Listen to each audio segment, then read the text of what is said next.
also a former political prisoner of conscience from Burma. And I would like to ask some question, not one question only.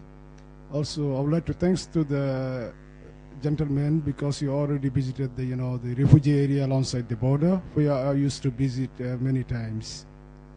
Actually, Burma is a country where she produced a lot of, the refugees as well as IDPs, internal displaced people in her own countries. I am from the Arkan, I'm a Rohingya. Now my area, the Arkan, there are nearly 250,000 Rohingyas become, the disabled, internal displaced people. There was genocide and ethnic cleansing that I think you already aware about that. In the Kachin area, more than 100,000 displaced people. The war is still going on. I don't know what you are talking about, the ceasefire. This is nonsense. Nonsense means the Burmese government, they are doing like to gain the political goal, to reach the political goal. They make sometimes, the ceasefire, sometimes, many types of, which you call the things in Myanmar. In the Karen area also the same. I would like to only highlight 3 areas. Karen area also this is one of the most producing the IDPs and the refugee producing, the area. So you visited this area alongside the border. Those who has been passing subhuman lives for years. Subhuman lives. Lack of proper education, lack of many things. So my question to you is that humanity, economic interest, engagement, so-called engagement. You guys, the world, especially the world, USA, the United Kingdom, and also the European Union, and as well as some other countries. What I feel and what I witnesses, the prediction is that since so-called open the Burma, these countries always give their economic interests above the human rights, above the humanity, above anything. This is my one question. Why are you doing this? Number 2 is in the name of census, the Kachin 39 organization of Kachin civil organization already opposed the census because they say that the census will bring the disaster in the area. And also, Karen community last week, they also produced the statement. Most of the civil rights organization, they say that they also oppose the which you call census. And Rohingya myself, we didn't get the code, a specific code for the national ethnic city. Before we used to have this. So the census, you are funding a lot of money so far. I know last month, up to last month, 41 million. The euros from some countries, 7 or 6 countries, and also UNFPA. So why are you going to, which you call the funded to the military regime to start the census before getting any peace in some particular area?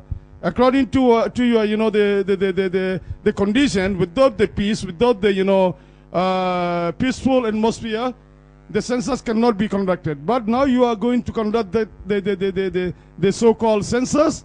Now the ethnic cleansing and killing and burning started in my area. In the Mount, there is 3 villages.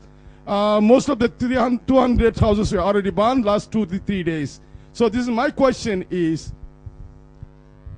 we are asking the protection for the Rohingyas. We are asking protection for the Kachin. We are asking also amicable solution for all the refugees and the IDPs. Okay. How do you feel that?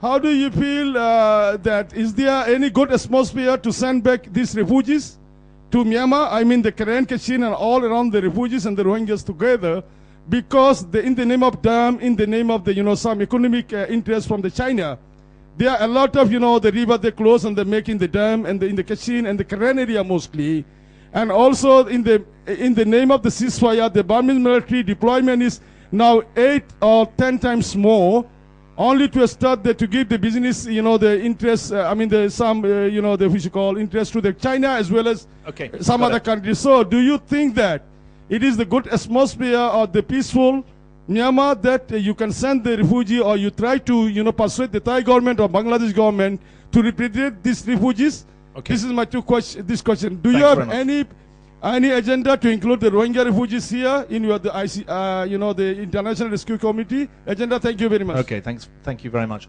Look, no one can read the UN report on the situation in Rakhine State and not be extremely concerned. So I understand the passion that you're bringing to it, and that seems to me to be important to recognize that. As a humanitarian organization, we are working in a wide range of places trying to address the humanitarian need. But in answer to your second question, I'm not going to start answering for European governments or the UN or others. That's sort of my old life, really. And I can speak to you from a humanitarian perspective. If you want to, conveniently, the man from the European Union is sitting opposite you, so you can target him for your questions. I mean, I would say to you that I don't think you should presume or allege a sort of conspiratorial or malign element to what the EU or others are engaging with. And certainly I think it's important to say it's not our job and no one else's job to send people back. That's not been what I've been saying or any part of what we do.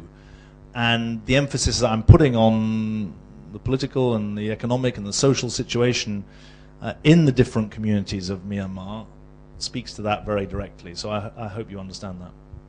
Thank you. Okay, last one. Anyone else with a burning or unburning question? No. Okay, thank you all very much for coming today. I appreciate it. Thank you. Oh, sorry. Sorry, David, excuse me. Jim Pollard from The Nation. Just wondering, in your discussion with other donors or other big groups here that have been working on the border for a long time, you see any of them moving out? I mean, it's wonderful to see your organisation. It's been there a very long time. It's done very good work. It's got a very good reputation. Others looking to backpedal a little bit, and does that make you want to stay in more? Thanks. Thanks for what you said as well. Look, I didn't get people wanting to backpedal. That's not what I heard. What I know is that donors are announcing big packages for the Myanmar programs that they're running. And I guess my argument to them would be, make sure that you're focusing on both sides of the border, not just one side of the border. And I think that's an important message for us as an organization to take on board and exemplify, and we will. But it's also an important message for the donor community, and I think it needs to go out loud and clear. I mean, the people are on both sides of the border, and just to push on one side isn't going to address the situation. And I think that's a profound and important lesson. And there are some big implications for the way in which we all go about our business that I hope we'll learn properly. Thanks very much. Thank you, everybody.